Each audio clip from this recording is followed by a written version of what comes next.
እዚህ ጋር ልሳም ከኔ ስለምን ይቀርብኛል? ከማግባቴ በፊት ግን መጀመሪያ ቤት ውስጥ ያማላቸው እቃዎች ላሳያችሁ። አዶናይ ንጉሱ መጣለ። ለነበረን ጊዜ እናመሰግናለን። እዚህ ጋር ልሳም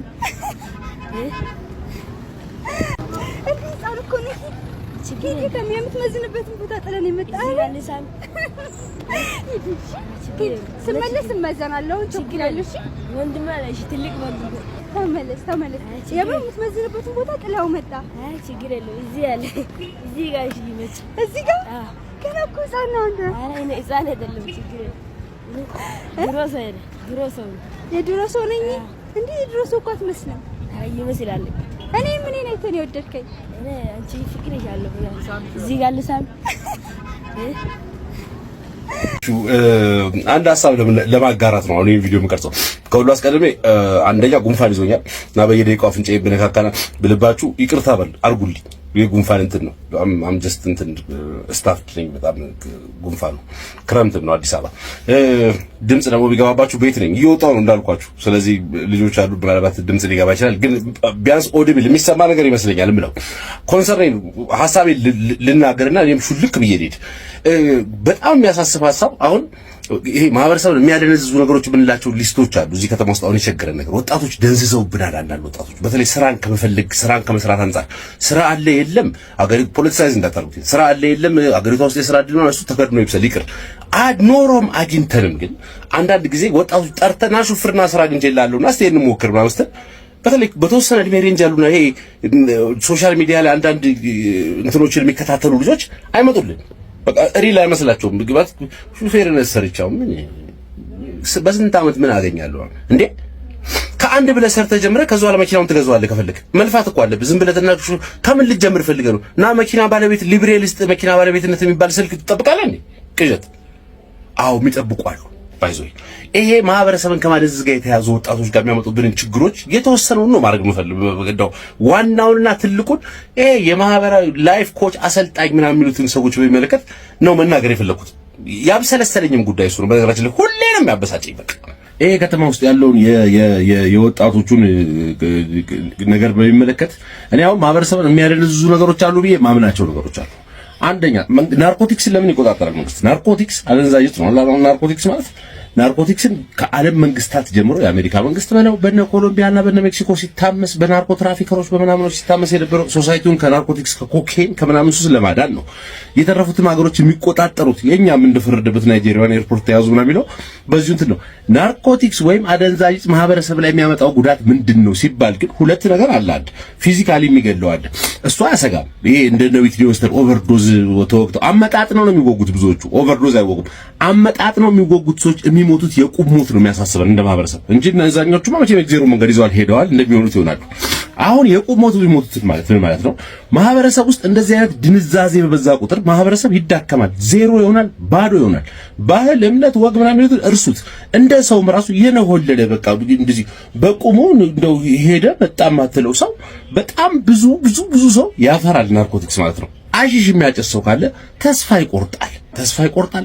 የታወቀ ነገር ነው። ከዛ ውጪ ደግሞ ያለህ የሌለህ ነገር ያለ ይመስልሃል። ሁሉም ነገር ኮንፊደንስ ይሰማል። ጎዳና ላይ ሆምለስ ሆነ እየተኛ የሚሰማ ኮንፊደንስና አለኝ የምትለው በቃ የራስ የሆነ ግንዛቤ አሽሹ የሚፈጥርብህ ጡዘቱ ሱረቱ የእንትኑ መደንዘዙ የሚፈጥርብህ ስሜት ለ5000 ሰው ሪል ስቴት የሰራ ሰው በአንተ ሌቭል ኮንፊደንስ አይኖረውም። እንደዚህ አይነት ሰው በበዛ ቁጥር ሐሺሽ የሚጎዳው ሰው የሐሺሽ ተጠቃሚ ሰው በበዛ ቁጥር ማህበረሰብ ይደነዝዛል፣ ተስፋ ያጣል፣ ነገር ማየት አይችልም፣ ሪያሊቲ ውስጥ አይኖርም። ጋዳው ዓለም ብርቅ ነው የሚሆንበት። ምክንያቱም የራሱን ዓለም ይስላል።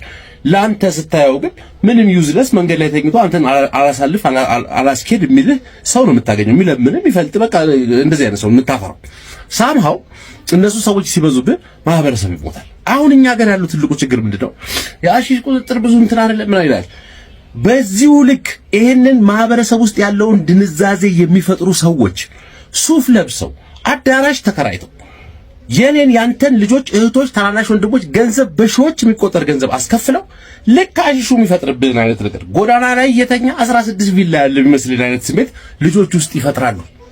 ይሄ ፎቅ የኔ ነው በሌላል ይሄ ነው እየተደረገ። በነገራችን ላይ ሲሪየስሊ እንድሰሙኝ ይፈልጋሉ ይሄንን ጉዳይ። አይ ዶንት ኬር ማናቸውም ሰዎች ቢሆኑ ብዙ ሰዎች አሁን ዳይት ድሪምስ ያሉ ኮሜንት ሰጡኝ ነበር ኢንክሉዲንግ ሂም እሱንም ጨምሮ ሌሎችም በዚህ ስራ የተሰማሩ ሰዎች ትውልድን የሚገል ነገር ስለሆነ እኔ መናገር እፈልጋለሁ። ከኔ ራስ ይውረድ። በጣም የማይረባ ስራ ነው እየሰራችሁ ያላችሁት። አሺሽ ነው እየሸጣችሁ ያላችሁት። ዩ አር ድራግ ትራፊከርስ። ማህበረሰብን የሚያደነዝዝ ወጣቶችን ይሄ ፎቅ ስታልፊ የኔ ነው በይ፣ ይሄ ፎቅ አንተ ይሄ መኪና የኔ ነው ብል ገብተህ መኪና ቤት ውስጥ አንድ ብር ሳይሆን ስንት ነው ብለህ ጠይቅ፣ ተከራከር። ጭራሽ እንዴ ይሄንን አይነት እብደት ለመፍጠር 10 እና ምናምን ሺህ ብር ከፍሎ ስንት ወር ሙሉ በታክሲ ተመላልሶ አንተ አዳራሽ ውስጥ መጋዘን ውስጥ ተቀምጦ ያንተን ነንሰንስ ሰምቶ ውጤቱ ይሄ ከሆነ አንድ እንትን ገዝቶ አጭሰው እዛው ጋር አይደርስም እንዴ? ብዙ ገንዘብም ሳይከፍል ውጭ ያሉት ወንድም እህቶቹም ገንዘብ ከፈልን ብለው ሰርተው የለፉትን ገንዘብ ሳይገፈግፉ ምን ሳይሉ እኮ ዝም ብሎ ገዛ አድርጎ እኮ እንትን አድርጎ ያደርጋል እኮ እግዚአብሔር።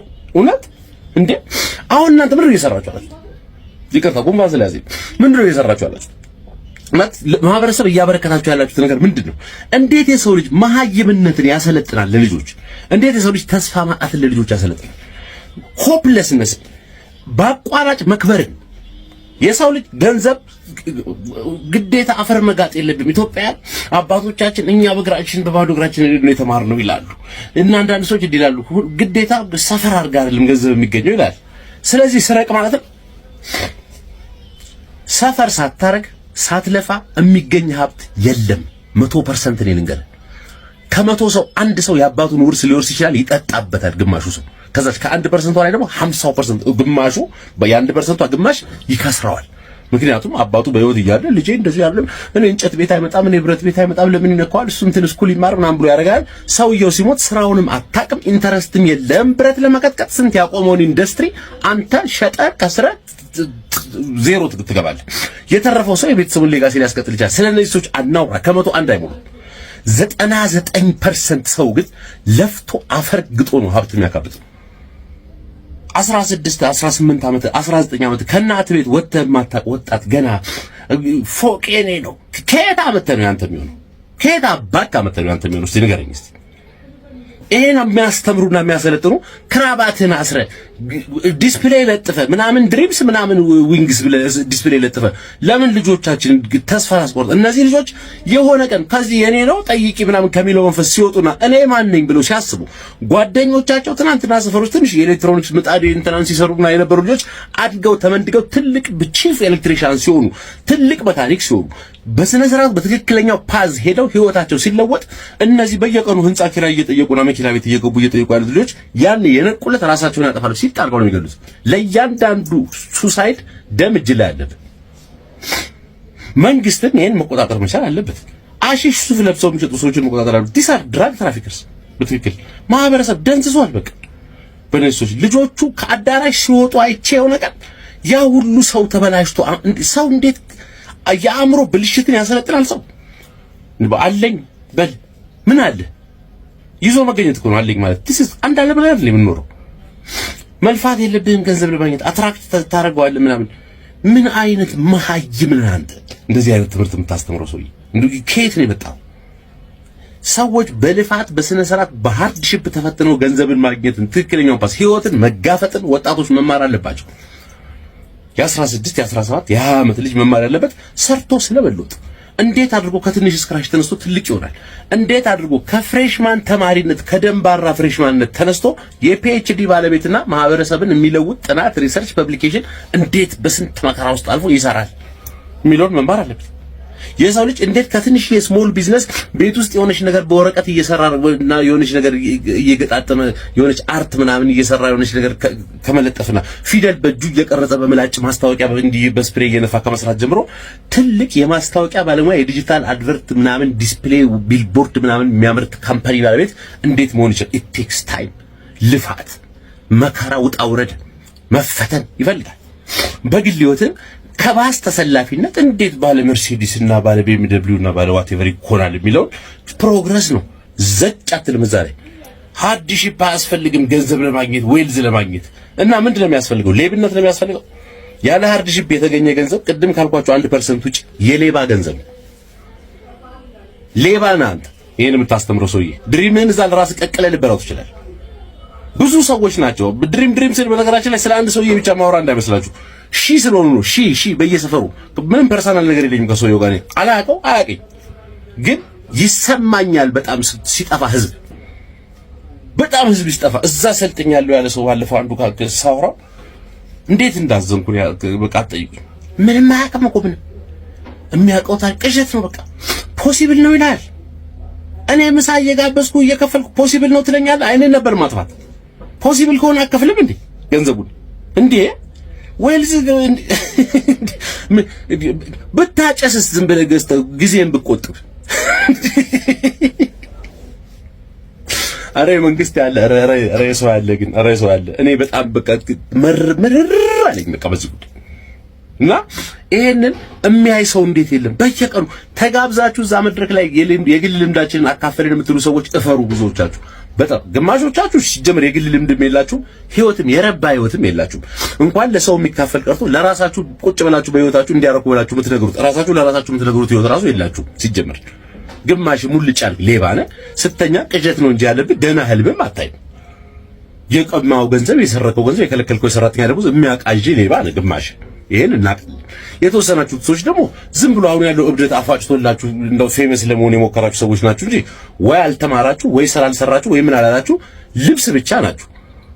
የተረፋችሁት ሰዎች ግን ትልልቅ ሰዎች በዚህ ሀገር ውስጥ ትልልቅ በሙያ በሀብትም በምንም ሰዎች ቀርባችሁ አይቻለሁ።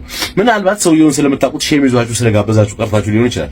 ምንድነው እዚህ መድረክ ላይ እየተካሄደ ያለው? የመጣሁት ምን መድረክ ላይ ነው የቆምኩት የሚለው ማየት አለባችሁ። አንዳንድ ሰዎች ለራሳችሁ መከላከያ ሲሰጡ ሰማለኝ። እኔ የተናገርኩት ትክክለኛ ነገር ነው ምን አገባኝ አይባልም። ነውር ነው አይባልም። እንደዛ የተገኘሁት መድረክ የት ነው የሚባለው? ሰው የሚገደልበት የሚሰቀልበት መድረክ ላይ እንደዚህ ቦርድና ገመድና እንደዚህ መገፍተሪያ ያለበት መድረክ ላይ ቆመ ስብከት አሰብክ። እኔ ጌታን ቃል ያካፈልኩት ልትላል። መጀመሪያ ዘማን ተገኛለህ። ኤክስኪዩሽን ቦታ ላይ ተገኝተ ሌላ ወሬ ማውራት የለብህም ጭራሽ። መግደያ ቦታ ነው እሱ። እዛ ላይ ተገኝተ የምታወራው ሆሊና ቅዱሳዊ ንግግር አልሰማ መቼም አልሰማ። የምትገኝበትን ቦታ ምረጥ። ቦታው አንተን ይመስላል። የሚመጥነኝ ቦታ ይላሉ እኮ ሰዎች። እንደው ጨዋ ኢትዮጵያ የሚመጥን ቦታ ተገኝ እንዴ። የደከመ ጠጅ ቤት ተገኝተ ነው እንደዚህ አይነት የኖብል ሌክቸር ትልቅ ሰው ሌክቸር መስጠት።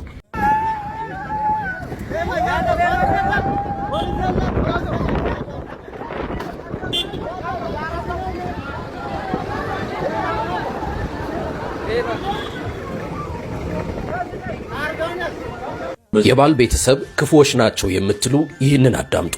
ዛሬ ማታ 3 ሰዓት ተኩል ላይ ላይቭ ላይም ተጨማሪ ሐሳብ ተሰጣላችሁና እንዳትቀሩ። የወንድሜ ታሪክ ፍቅርና ትዳር ምን ያህል ውስብስብና ፈታኝ ሊሆኑ እንደሚችሉ ሕያው ምስክር ነው ይላል። ከሚስቱ ጋር የተጋቡት ለ7 ዓመታት ቢሆንም የፍቅር ግንኙነታቸው 8 ዓመት ሞልቶታል።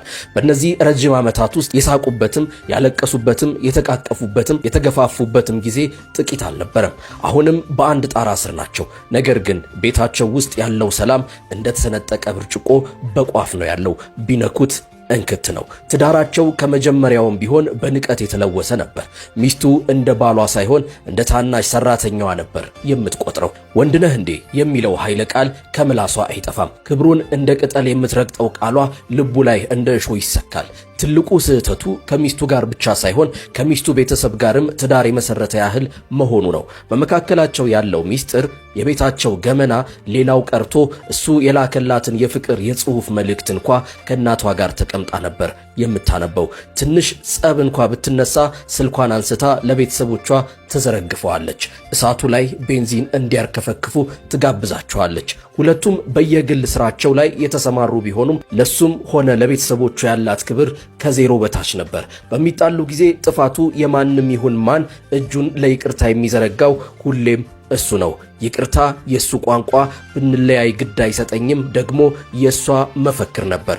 እሱ ይህን ሁሉ ችሎ የትዳር ፈተና ነው በማለት በትዕግስት ያልፈው ነበር። ነገር ግን ትዕግስትም ልክ አለው።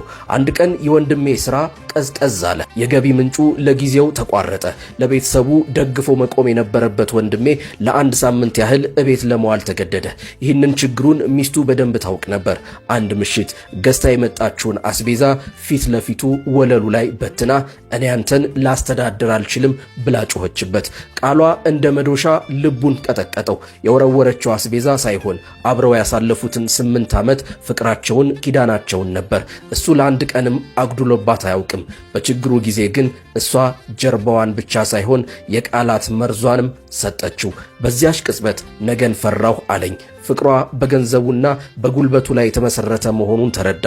እሱ ሲኖረው አብራው የምትኖር ሲያጣ የምትገፋው መሆኗን በገዛ አይኑ አየ። ይህ ሁሉ ሲሆን የቤቱ ገመና የውርደቱ ታሪክ በቀጥታ ለእናቷ ይደርሳል። በመሃል ልጆች አሉ። እነሱን ሲያይ አንጀቱ ይላወሳል። ቢፈታት የወደፊት ሕይወታቸው ያሳስበዋል። አብሯት ቢቀጥል ደግሞ የራሱ ሕይወት በየቀኑ በስቃይ የተበላ ነው። ደስታ ፊቱን ዞር ብሎ እንኳን እንዳያየው ሆናበታለች። የገዛ ገላዋን እንኳን የሚቀርበው በልመናና በሽሽት ነው። እናም ወንድሜ በዚህ ጨለማ መንገድ ላይ ብቻውን ቆሟል። በአንድ በኩል የሚወዳቸው ልጆቹ፣ በሌላ በኩል ደግሞ ነፍሱን በየቀኑ የምትገድለው ትዳሩ። ምን ላድርግ ሲል በደከመ ድምፅ ጠየቀኝ። እኔም መልስ አጥቼ በሐሳብ ተዋጥኩ። እናም ወንድሜ በዚህ መከራ ውስጥ ምን ይበጀው ትላላችሁ ሲል ወንድም ለወንድሙ መፍትሄን ይጠይቃል። ምክራችሁ ምንድነው? ዛሬን ለነገ እንኑር። መልካም